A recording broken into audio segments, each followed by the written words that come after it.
Hey, what's up, Spiceheads? Thanks for hanging out with us for today's webinar. First one to the cloud and back wins, simple solutions for leveraging Microsoft Azure to build IT resilience. Brought to you by Zerto. Before we get started, I do want to remind everyone that this webinar is being recorded. Look out for an email from us within a couple of days with a link to check out the recording on demand. Also, there's a Q&A box on your screen. When you submit a question, it will disappear from your box and queue up on our side. Don't fret, we do have it, and we'll ask those questions at the end. However, if we're not able to get your question live, someone will be able to follow up with you after the event. There's also some great handouts today, so be sure to click on that widget at the bottom of your screen. Now let's get started. Our presenter today is Mike Nelson, Zerto Cloud Architect. So Mike, whenever you're ready, take it away. Thank you very much. Welcome, everyone. To today's presentation. We are so happy to be here and show you all the really cool and exciting things about bringing your workloads up to Azure and back. It's really cool stuff. So just to start out, my name is Mike Nelson. I am a cloud architect with Zerto, as Emily mentioned. I am also a Microsoft MVP in Cloud and Data Center and an Azure advisor. I've got some other industry community awards, Citrix CTP, and a VMware vExpert, which kind of helps out when you're working with people that need to understand the cloud better and how to move things back and forth and do all that kind of good stuff. You can always reach me on Twitter at NellMedia or else on my LinkedIn link there as well. So let's get going. We're going to be talking to you today about going to Azure. Now, according to IDC, by the year 2020, the public cloud spending will reach $203 billion worldwide. Personally, I think that number is going to be double that. And the reason I say that is because cloud is just taking off by incredible speeds. It's the speed at which it's being adopted and being utilized and being moved to is just incredible. So, and that's just the public cloud. So if you were to add in numbers for hybrid cloud usage, that number would be much larger, much, much larger. So how can you utilize the public cloud for disaster recovery and IT resiliency? Well, Zerto Virtual Replication, or ZVR, provides enterprise-class virtual replication and disaster recovery solution, enabling the business to maximize uptime for a hybrid cloud strategy.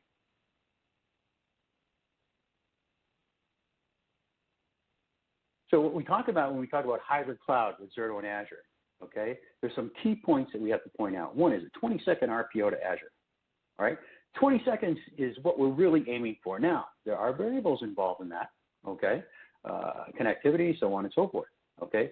But the world's fastest replication and recovery solution to Microsoft Azure today. We got about 2 million saved over 3 years by using the on-demand capacity of Microsoft Azure for disaster recovery, okay, and remove the cost of the second site altogether. And it's all a single pane of glass, okay, through our Zerto Virtual Manager. All DR operations, both on-premise and the cloud, managed through a single, easy-to-use interface. Now, there is a case study that is really cool, and it's part of your handouts, all right? It's a global online education provider, okay, who went with the hybrid cloud with Zerto and Azure. And I encourage you to read that. So in hybrid cloud enablement, when we talk about enablement, okay, let's have a look at why people are using Azure for disaster recovery as a service, okay? All right. So you can be up and running in minutes on a per VM basis, right? And it's so simple to use. You know, there is no impact, okay? So you're not talking about hypervisor, you're talking about a hypervisor-based solution, not one that requires snapshots or agents. We can take advantage of the efficiencies and cost savings of Azure Blob Storage. As you know, Azure Blob Storage is actually getting cheaper. And you will use the consistent look and feel of what you're using total with the Zerto solution and still get RPOs in seconds, RTOs in minutes, and remote journals and point-in-time recovery. Okay? There's no impact for migration and recovery testing. We can migrate tens to hundreds of VMs simultaneously. Okay? It is a complete business continuity and disaster recovery and migration to Azure solution. And it's cross hypervisor support between vSphere and Hyper-V. So all the folks that have gone to Hyper-V or have putting in Hyper-V, we fully support that. So as you know, we released support for Azure in our 5.0 version, okay? But with the release of our 5.5 version, we're completing that story with a support back out of Azure, all right? So we had support to go into Azure, but we had to come back out, okay?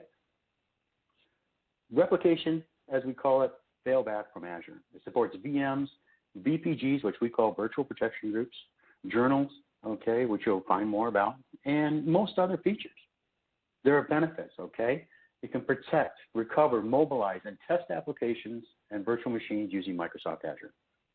Right? And it also supports, like I said, the VMs, VPGs, journals, and most other features. Now, the thing to remember here is not only testing applications, you're also testing VMs, right? Because some folks will put VMs up there as infrastructure as a service. You want to be able to fail those back. If you fail them over, you want to be able to fail them back. It's not necessarily an application-based. It could be a service VM, if you will. So let's talk about how we do this, okay? This is just a really good overview slide of how that replication to and from Azure actually takes place.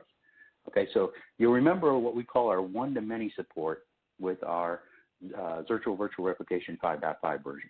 So you can replicate vSphere or Hyper-V VMs to the destination, all right? When configuring with Microsoft Azure, you simply create your network connection to Azure ahead of time, all right? And what we do, I'm not sure why that slide moved, okay. What we do is we deploy the ZCA, what we call a ZCA VM, all right? And a ZCA is a Zerto Cloud Appliance through the Azure Marketplace, which I'll show you in a little while. The ZCA installs and creates a storage account for use. The ZCA is located in a region, so some of you that are regionally, that have a compliance reason or a regional reason from a bandwidth standpoint or a locality standpoint, we do support putting that ZCA in specific regions, all right? And when you're configuring what we call our virtual protection groups to Azure, you will select the right subnet, security groups, etc., so it comes up with the minutes of Azure. As we know, when you work in something in Azure, there's a whole bunch of different options that you have with infrastructure, and we try and make that as simple as possible. All right, so when we talk about one-to-many, some folks are like, well, what can we really use that for, right?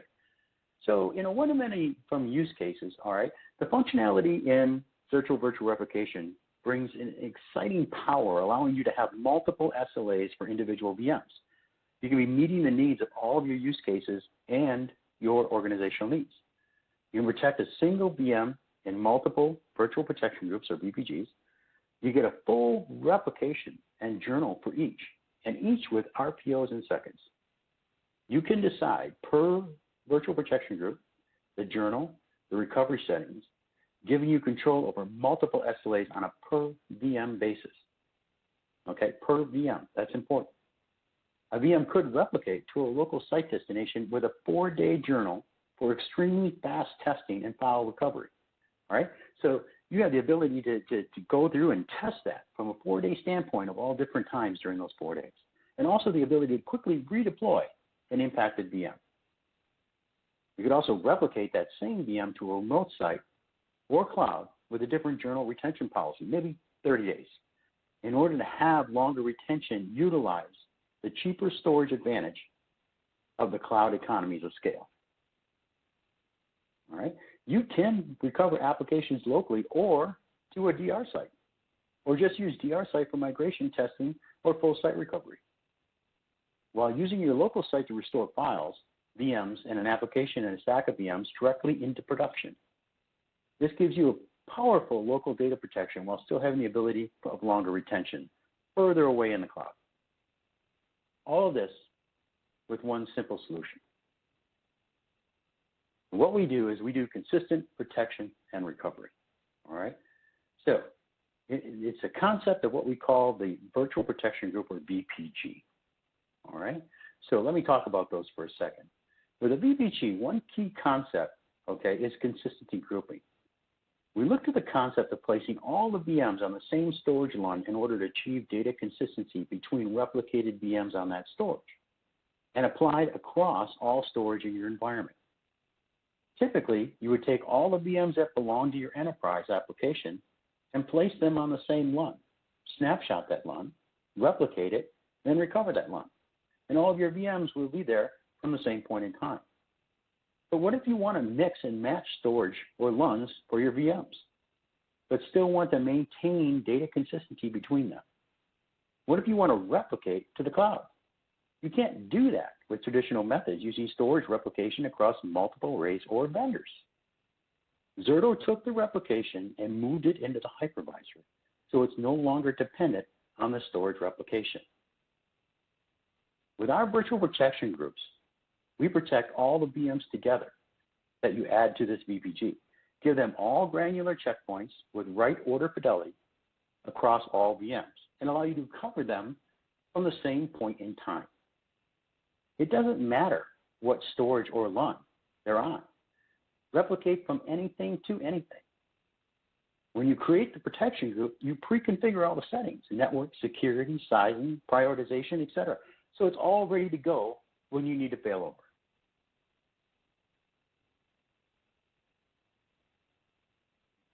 Now this slide will walk you through the use cases of the failover tests and migrations, okay, with what we call the move functionality.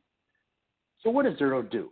All right, whether the recovery is to production or the DR site using a one-to-many replication, as soon as you click failover, it gives you a simple automated recovery of the VMs because we're just creating the VMs in the inventory, attaching the virtual disk to these VMs, powering them on, and automatically applying all the settings you pre-configured in your VPG settings ahead of time. This is why it's scalable, simple, and gives you an RTO of 15 minutes or less. We also allow you to test failover with no impact. Failover testing, so you can create a simulation of this failover by booting all these VMs in an isolated environment from any point in time while still maintaining replication. There's no pausing or breaking of replication. This is huge, especially in the financial industry, where they tend to be sensitive to lose your DR recoverability just because you're running a DR test. With Zerto, you don't have to break your DR compliance, even during DR testing. This allows you to prove recovery in minutes and even during working hours. No longer do you need to call people in on the weekends for DR testing. Get your weekends back, okay? So you don't have to use this just for DR testing. You can also use it for a failover test to verify data and recover it straight from the VM, or maybe a mounted database within a VM, for example. You can use this for dev tests. Why not run a failover test right in your production environment in order to test upgrades or patches in the middle of the day on replicas of the production VMs before attempting to apply these patches to production? The possibilities are endless and true time and frustration servers. Everything that makes Zerto ZVR great for disaster recovery is just powerful for data center migrations. Okay? You click to move and migrate the VMs in minutes because the replica data is only seconds behind production. The data sync finishes while the production VMs are being gracefully shut down, and the replica VMs are recovered in the secondary sites with no data loss at all. This is just like in Azure, okay? You can test the move before you actually do the migration. I know of so many migration projects that have gone way over scope and caused much more downtime than necessary or extended maintenance windows for the environment. The downtime not only extending the cost and time of your top resources for migration and troubleshooting and rescheduling, but introducing tons of variables and room for error all at once during the critical migration time period. Okay, so now extend this pain across multiple VMs that need to be moved together, and you'll find so many complications and so much room for error. By scheduling some downtime, which is already way too long, you may be causing even more downtime if you couldn't test this migration ahead of time and iron out the details. Once the VMs are migrating, you can then use the exact same solution to protect these VMs for disaster recovery to another site. And then failback. A single checkbox to automatically reverse the replication, sending only the block level changes, that's important, the block level changes, back to production, and remember all the previous settings. If you're replicating to the public cloud, Azure or AWS, it is a manual failback process. But on our roadmap, okay, which is today, which is our version today, we have one-click automated failback from Azure 2, and that's what we're going to show you today. Now, we all know that Microsoft Azure provides an ever-increasing amount of features and services, with some updates happening on a weekly basis, sometimes even a daily basis. The cloud provider map that they have is just enormous now. But for the most part, the main components that we are really concerned about in a disaster situation are these: the core infrastructure as a service, IaaS functionality of Azure. Providing resiliency and fast recovery of these services, what ZBR and Azure can do better together.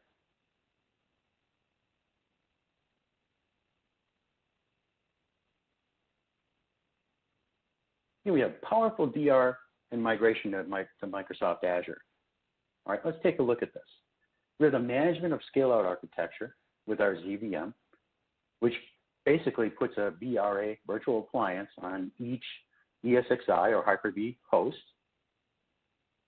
All right, you configure the networking to Azure separately, and we automatically go into the subscription, the Azure subscription, and pull the networking information out of there. You can also set it manually.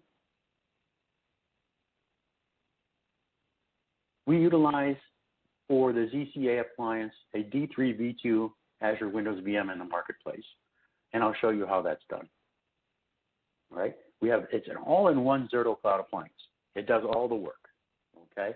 And you manage and invoke DR from Azure, but you can also do the same from any site that Azure is connected to, okay?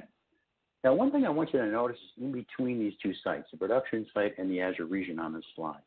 You'll notice that, you have the VM level replication, but right above that, you have the VPN or express route. That's kind of key when you're talking about, doing VM replication and disaster recovery or even file transfers up to the cloud. What is that connectivity? All right, because that plays a lot into, how quickly you can recover, how quickly you can, move large disks, things like that. So when you start looking at your connectivity up to the cloud, whether AWS, Azure, wherever, you have to start thinking about exactly how much you're putting through that pipe, right? That's really important. Okay, and these are all factors that play into it. VM block level, no snapshots, okay, or impact on the hypervisor, right? So we don't deal in any of that. We're always on replication and our RPOs in seconds. We do have one-to-many, which, if I haven't explained it already, means you basically have a VM in one site and you can replicate it to many other sites, as many as you can. And you go up to AWS, and you can go to Azure, you can go to another disaster recovery site, you can go to a co-location, either local or remote. There's no recovery VMs until needed. So we don't create or pre-create VMs until they're absolutely necessary, until they're needed. All right? We hold all of our replicate information and what we call our journal in a storage account in Azure. So in Azure, you have storage accounts which are tied to back-end storage. We utilize blob storage in Azure, which is less expensive. There's 7 to 10% overhead on the auto VM conversion, okay? So we put about a 7 to 10% overhead on that, which is very minimal when you talk about, what you're actually doing from a load and workload perspective. On the virtual machine disks, we deal with about a 1 terabyte page blob, okay? They're journal block blobs, and we can do about a 1 terabyte. Now, I know Azure has increased that a little bit lately, and we'll be increasing it as well.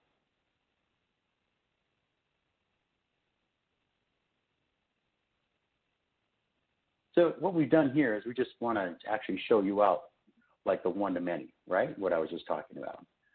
So you can do the simultaneous local and multi-remote, one-to-many. Okay, so say you wanted to actually go to 2 separate subscriptions in Azure. You can replicate to 2. That's not a problem at all. Okay, you just pre-config the VPN gateway or express route to handle that traffic between the 2. Zerto takes care of the rest. No problem. again, the replica data is in a storage account. We deploy right from the Azure Marketplace, so very easy to do, cost effective, and again, no VMs until we actually do a recovery. Okay, so I'm going to get into a demonstration here, and this demonstration will actually show you the migration to Azure, right? So what I want to do is I want to actually outline what our lab looks like. And, there's really no better way to do that than to give you this drawing here. So thank you very much. Okay, so this is the cool part. This is the fun stuff. Let's go. All right. So this is the Pure Lab Enterprise that we have set up. All right. This is the Zerto interface. For those of you who have never seen this before, this is a ZVM interface that you get to look at from a single pane of glass, manage all of your recovery right from this window. All right. So we do have one that's located, like I said, in Boston. And then we also have the ZCA appliance, which is located up in Azure. All right. And you'll notice that two of them are kind of, the same, except a little bit of subtle differences in how much data they're protecting, how many VMs they're protecting. And that's because we have VMs at the different locations, right? So if you notice down here, we have 9 incoming VPGs, and this is incoming into Azure now, right? So we have 9 incoming, and then we have 6 outgoing. So we have 9 coming from Boston to Azure, and then we have 6 going from Azure to Boston, right? But before we step into this, I want to show you really quick how we deploy the ZCA in Azure, okay? So this is the Azure portal, which I'm sure most of you are familiar with, or if you're not, I invite you to go out there and get a subscription and play around with it. But when you go into the portal, one of the things that you can do is when you want to deploy something is just create a new service. Click on New. All right? When you click on New, in here, if you just type the word Zerto, boom, we're going to pop up. Now, you're going to want to pick the 5.5U1. That's our latest version. All right? This one will be going away. That was a different version, but 5.5U1 for Azure, that's the one you can pick. So it's really easy to deploy the appliance. So what's going to happen here? It basically tells you what, Zerto is all about. And then you click on Create. And when you click Create, it steps you through some of the options, set up the name, the login, so on and so forth, because this is a Windows machine. This is a Windows OS machine. All right? Now, some of you, and this is a little bit more advanced, but I want to show this. This is really, really cool stuff. Some of you might want to do this, like set up multiple ZCAs, multiple Zerto Cloud appliances across Azure. Now, I don't know if you know this, but Azure has a really cool tool to do that, and it's right down here. Okay? It's actually being able to deploy these from programmatic. So you can actually take these, create a template, if you will, and then deploy them across multiple Azure subscriptions. It's really, really cool stuff. So once you actually do a create, this is what I was saying. It asks you the basic questions. You go through the virtual machine size, the name, things, so on and so forth. Optional features if you want to enable some of those.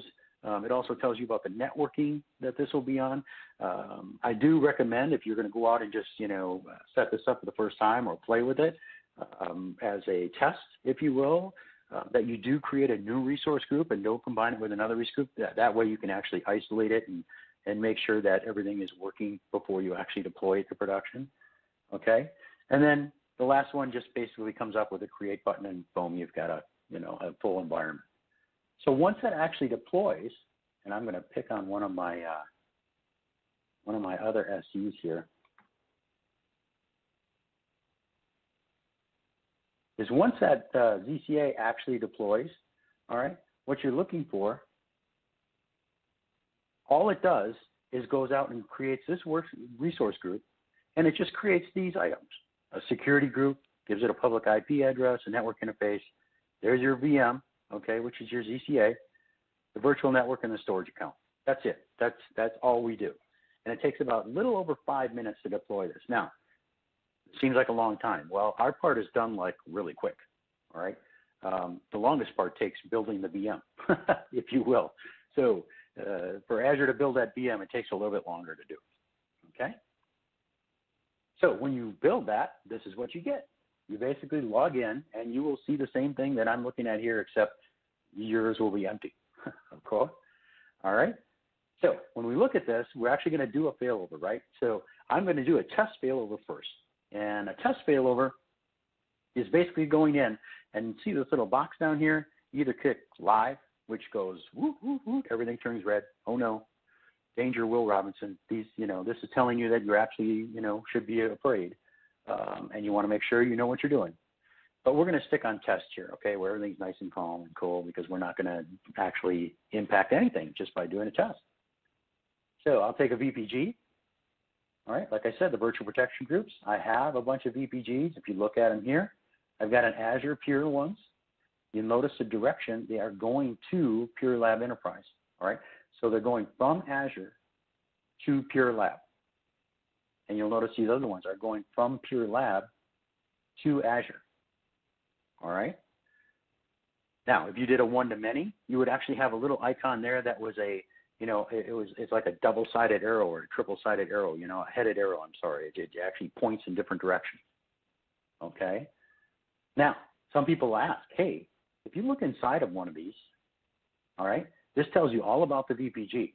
One of the parts is the actual VMs. So you look at the VM. Now, some people ask me, they say, well, I have a VM, but it's like a shared database, right? So it's got instances on it, and there are multiple apps that use it. So I want to create one VPG that's for this app, and then I want to create another one with this app, but they both share that one server. Well, you can have a VM in multiple VPGs, all right? There are limitations to that. You can only have 3 VPGs. Also, if it fails over, you obviously can't fail it over again with another application, right? So once it's over, all right? But that's really cool. You can do that because, you can protect one app and protect the other at the same time. I mean, it's an all-in-one solution, okay? So I'm going to take this VPG, and we're going to actually start over here. I'm going to go here, and I'm going to take VPG2, and I'm going to do a test failover, all right? So this is going to pop up and just say, okay, you want to do a failover, and you selected VPG2, which has 10 VMs in it. Now, obviously, for these purposes, it's very small, right? So I've got 10 VMs. They're all Linux VMs, and they're using very minimal storage, all right? So I click Next here. I can actually select this, and this is the cool part. If I go to Checkpoint, this is where, according to what journal settings you have, you can select a checkpoint any day and time, okay, all the way back to whatever your journal is set for. So you can go back to, earlier today. You could go to the latest checkpoint. You can tag checkpoints, and you can also use BSS for Microsoft, all right? But we're just going to pick the latest for this, all right? You could also change the boot order and do post scripts as well once the failover is complete. So this is telling you it's going to go from Azure back to our lab in Boston, all right? That's the failback. So if I click Next, it comes back and says, you're just going to do a test, not a big deal. This is what's going to happen. I start a failover test, okay? It tells me it's testing the failover. If we go back to the dashboard, all right, it'll start running these tasks to do that. We'll actually open up vCenter, and you can see all these things that are happening, right? All these tasks that are happening, and you'll notice that they're all falling into this folder from Azure. These are all the VMs that were in there, okay? So they're doing a test recovery. Now, when it does a test, all right, it's just going to put those machines over there. You can validate the test, and then basically you stop the test, and your production is never affected, okay? So what happens here is once this gets going here, and I'm looking at the status, I go into the VPG. The VPG will tell me it's at 44%. I can actually go into the VMs, and the VMs will actually show, if I were to bring up each individual VMs, it would tell me that it's actually failing over. 47%. Now, once you notice, if you know vSphere at all, in the vCenter, well, this is vCenter, this isn't the web client, but if you were to see the little green arrow show up here, then you know that that machine is actually being powered on, right? And then you'd be able to log into that machine. You'd be able to run tests against your application, validate that the actual test happened, that it worked fine, okay? And then log out of the machine and then, basically turn the test off, okay?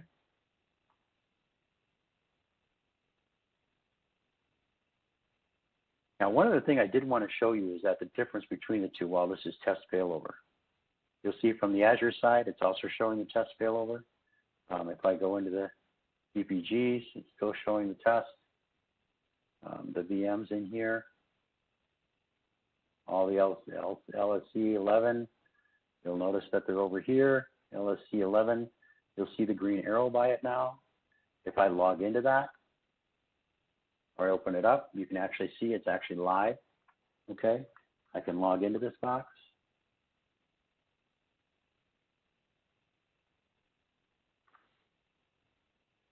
Okay, so it's real, it's up. Let's run some scripts against it. Let's test our app. Let's do whatever we need to do, okay? And then once failover is actually set, and it says, okay, we're done testing. Do you want to stop the test? So if I click stop here, I give it a valid reason. I put any notes in I want, and I click stop. Now watch. Notice this. All the machines are going to be powered off, and then all these machines are going to go away. So we not only populate it, we also do a good job of cleaning up after ourselves as well. Now, once this is all done, and the failover is done, what's really nice, see they all went away now, is you can go actually generate a report on that failover. All right, and I'm just going to take a look at one here. We'll take a look at what the report holds. Oh, sorry, I didn't check the box. I apologize. Now, for compliance reason, from a recovery report perspective, it'll tell you everything that it did, okay? It'll even go through, tell you all the recovery settings for each machine. It'll tell you the networks, the disks, everything. And then it'll actually show you all the recovery steps that it went through and the time it took to execute all those steps.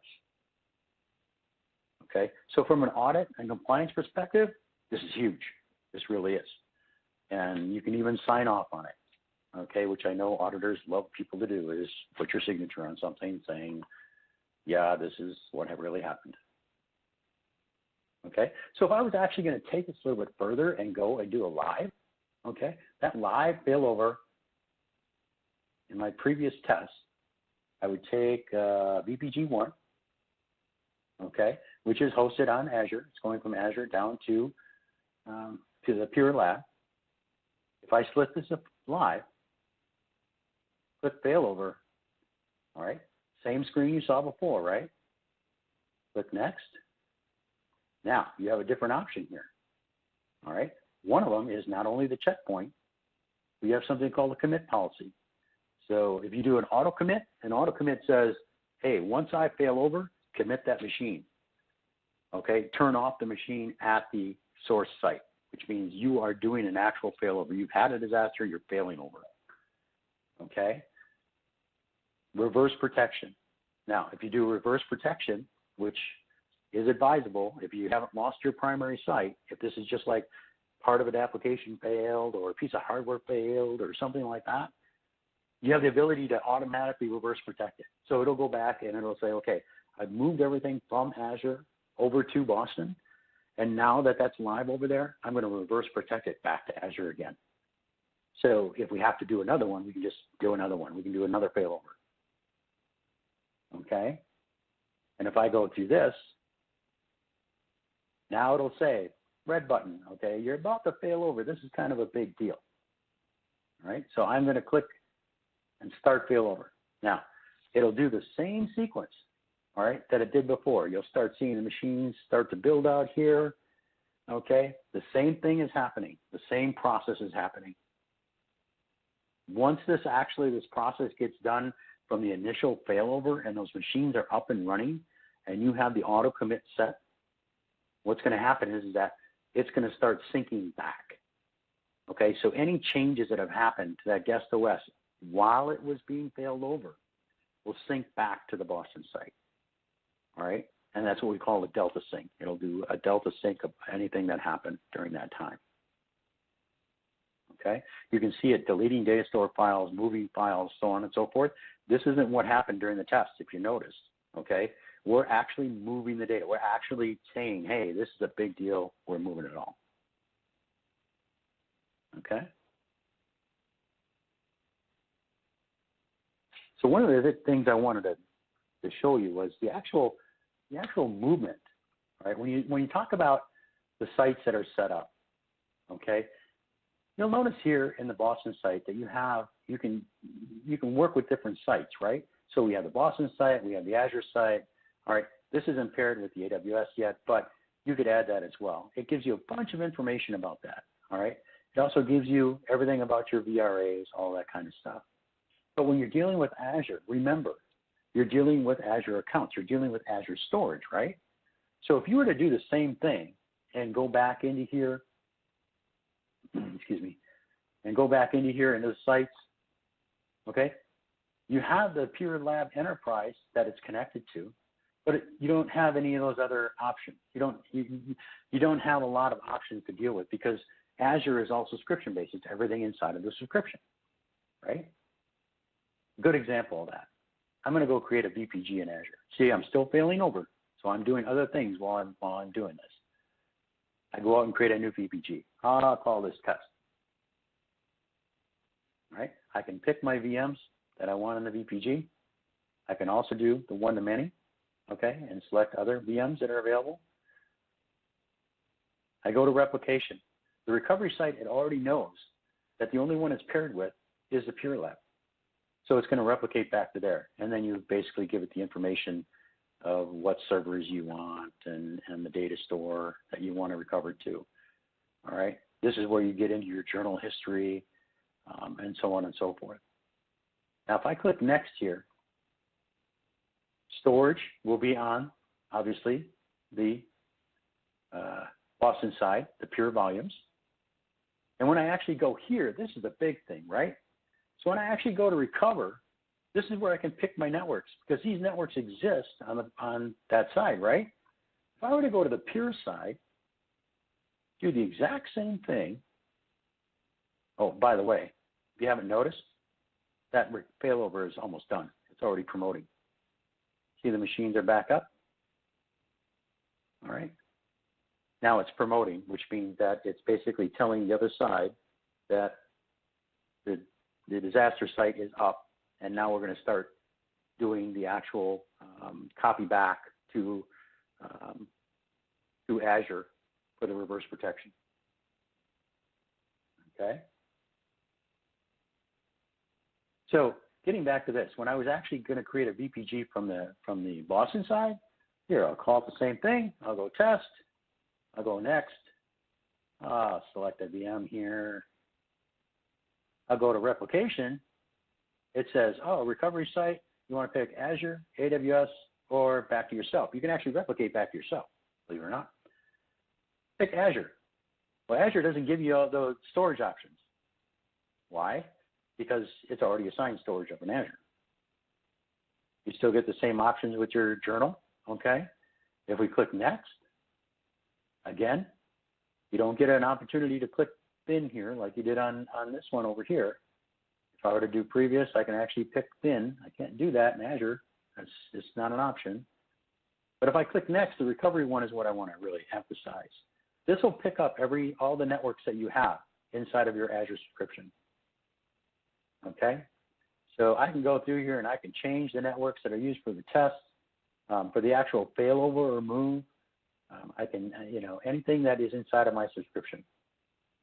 I can go through and change all of them. And then I can actually specify scripts, API, PowerShell, scripts to run, pre-recovery and post-recovery. All right. Now, one other cool thing I want to show you real quick is if I click Advanced VM Settings here, and I click on this, this is the VM that I had in my VPG, all right? And I would actually go in there, all right, and change subnets, the virtual nets, the security groups, and the private APs. I can go in and modify all that. So if you have specific settings inside of Azure you have to adhere to, and VNets that you have to adhere to, you can change all this per failover. All right. So we're Delta syncing back. The machines are up and usable at the Boston site from Azure. Okay, you'll notice that the arrow has changed. It's now going from Boston to Azure, and it's pointing that way. Now the Delta sync will complete, and then you'll have full replication. All right, I hope that was kind of cool. All right, so we're going to hop back to the slides here. So let's talk a little bit about Zerto ZVR and Azure Site Recovery. Now, as you know, Microsoft has come out. They just added some new features to ASR. We have an actual comparison and review document that we're doing that will be out here in a few days. ASR is really a good product, but they're both really good, and they can both work together really well. ASR has some pros and cons to it. Zerto has some pros and cons to it, and we kind of spell it all out in that document. So I encourage you to go out and look for that document on our website. So from here, you know, another key thing with Zerto is remove the reliance on individuals. As you saw, it really, I mean, I could take that whole thing that I just did and script it. I could script all that, automate everything, and do all that. So if you had a disaster day, how many people would you have to get together, and how much would you have to do to orchestrate all this, and no matter what time of day or night? Okay. Prior to using Zerto, no matter the size of the environment you have, you're calling your most skilled employees in each area in order to help you through the process to ensure success. You hope that the knowledgeable resources are still on board or have transitioned from their tribal knowledge for the process. Okay, with Zerto, it's 4 simple steps. All right. You click the failover, click the failover, you select your applications, VPGs, every one, all or a subset of them. Verify your recovery settings, decide if you want to recover the most recent checkpoint, okay? And then actually click the failover button and let Zerto do the rest. It's really as simple as that. That is all your DR plans need to do to contain in order to perform the failover. Again, showing you the compliance and remove risk. Okay, regulatory compliance. This is really important for a lot of folks. All right, you can use this against multiple regulatory compliance standards, and you can also put your own logo on the report as well. Auditors love that. All right, add it to your binder. Now you can monitor anytime and anywhere. We actually have a mobile app now that brings you the monitoring for your Zerto environment. It brings all the analytics down. Okay, you can manage and monitor with the Zerto mobile at any time from anywhere, no VPN, and fully secure on the new Software as a Service or SaaS platform. You can view the health across all of your clouds and data centers in the palm of your hand, all in one place. The analytics, we're actually improving this. The next release is going to be incredible with the changes that they're doing.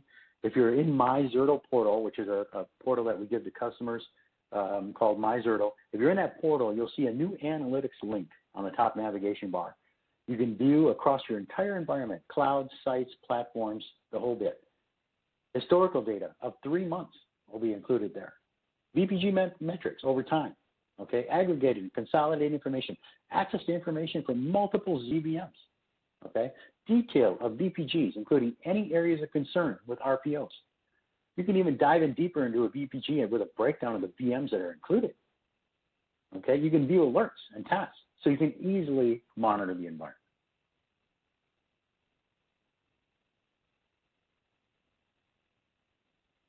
Because once you standardize your environment on Zerto, it gives you the resilience for your IT as it evolves. Because first of all, you can change. Once you remove the lock-in, you can be completely agnostic to the underlying storage and the underlying hypervisor. You can take on new technologies, like all-flash arrays, for example, reuse hardware when someone is refreshed, try a new storage or hypervisor vendor, anything. all right? You can maintain protection across all VMs, storage, hypervisors, and maintain that impact in just seconds. Test the recovery and remove the risk by being able to prove you can recover and go to any point in time. You can evolve and use Zerto to replicate to over 300 clouds, including Microsoft Azure and Amazon Web Services. Okay, you can find the right provider to meet your business and industry needs as well. With all these different use cases, you're actually going to simplify your IT and future-proof your environment because you now have a hybrid cloud solution that allows you to easily and quickly consume all these different services. Hardware platforms, storage, hypervisor, clouds, all from a single solution. So in summary, we have enterprise-class software for disaster recovery that's hypervisor-based, not snapshot-based, and fully virtual aware. We protect in multiple clouds, including public, private, and hybrid. A storage and hypervisor agnostic solution, okay, that allows you to minimize the impact of an outage and rewind an entire consistency group to a second in just minutes. This is a powerful data protection and recovery solution that installs in minutes, non-disruptively, okay, and you can get this all as a free trial. I thank you very much for your attention today. I appreciate your time, and I hope the demonstration was helpful, and I'd be happy to answer any questions that you have. All right, fantastic presentation and demo, Mike. I'm glad we were able to get past those technical difficulties. So we do have a few minutes left, and we've got some really great questions from the audience, so let's go ahead and jump right into those. Eric wants to know, I don't have a large virtual footprint. How well does Zerto scale? Zerto actually scales wonderfly, okay? So from a single VRA, you can, basically we've had people put, 100, 200, 500 VMs, okay, that are protected by a single environment. We've actually have a scalability up into the thousands per ZVM, okay? So we can handle thousands of virtual machines per ZVM. All right, fantastic. Dave would like to know, do the programmatic deployed machines need options added? Example, multiple tenants. Yeah, so from an Azure standpoint, when you're dealing with the programmatic, you're dealing with the resource manager templates, right? So yes, in an answer, yes, okay? But that can be automated as well. If you've ever done that, you can actually automate it based on tenant. And that's a little bit digging a little bit deeper into JSON and scripting and things like that. But in order to deploy that programmatically, you're basically just running that script against your tenant, okay, and it'll deploy the machine. Obviously, your network's going to be different, your storage will be different, things like that.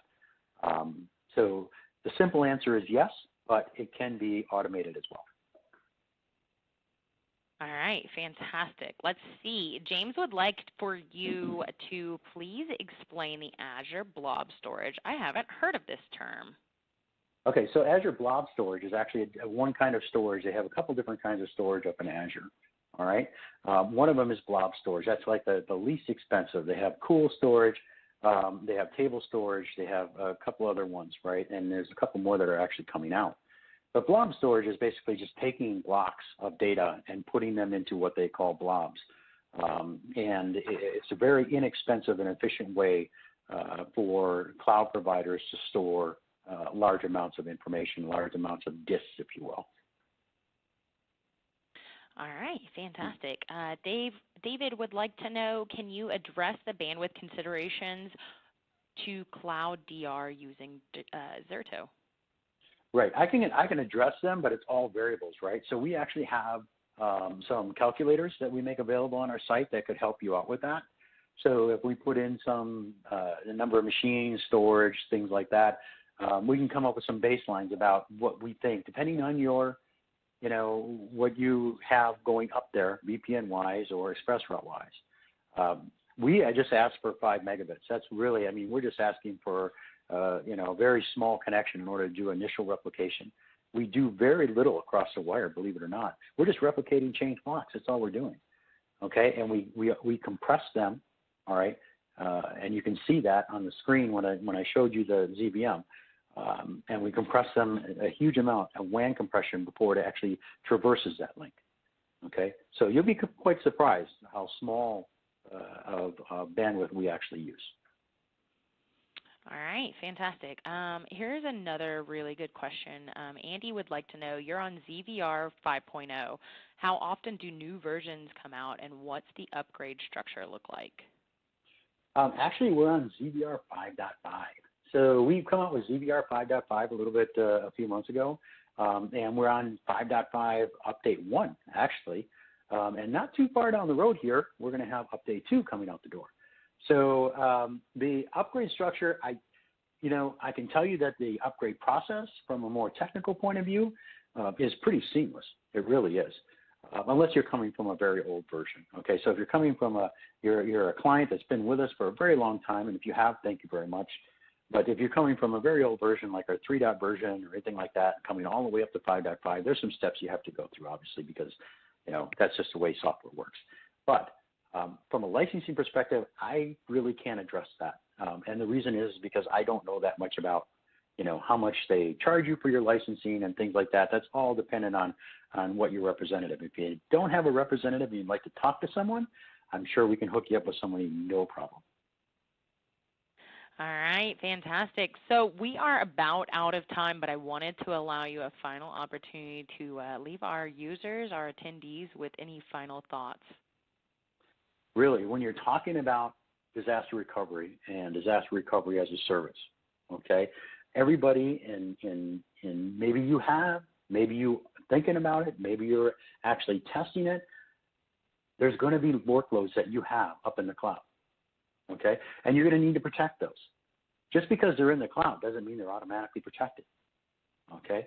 So Zerto can help you out with that, and we can help you out to the point where you can actually take those applications, those VMs, and replicate them not only to one cloud, but multiple clouds.